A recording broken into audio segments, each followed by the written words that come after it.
Chapitre 6.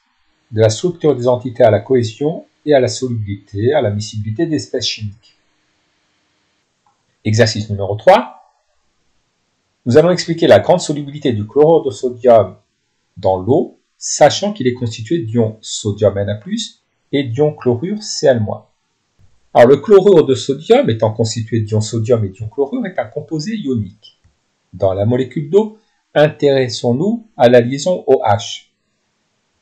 Comme l'électronégativité de l'oxygène est supérieure à celle de l'hydrogène et que l'écart d'électronégativité est supérieur à 0,4, la liaison OH est polarisée et cela entraîne l'apparition d'une charge partielle positive sur l'atome d'hydrogène et une charge partielle négative sur l'atome d'oxygène, puisque l'oxygène est plus électronégatif que l'hydrogène. Le barycentre des charges positives se trouve entre les deux atomes d'hydrogène et le barycentre des charges négatives se trouve sur l'atome d'oxygène.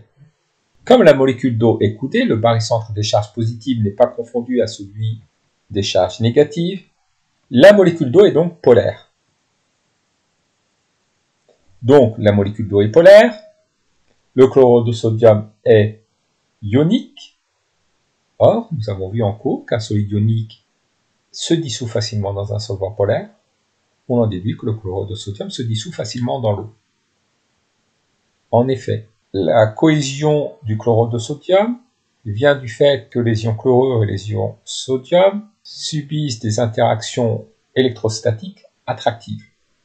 Lorsque le chlorure de sodium est plongé dans l'eau, les molécules d'eau entourent le cristal. La molécule d'eau présente son pôle positif aux ions négatifs et son pôle négatif aux ions positifs.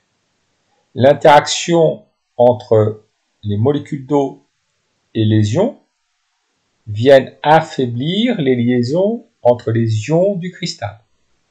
C'est alors que les liaisons ioniques se rompent, le cristal se disloque, il se dissocie en ions.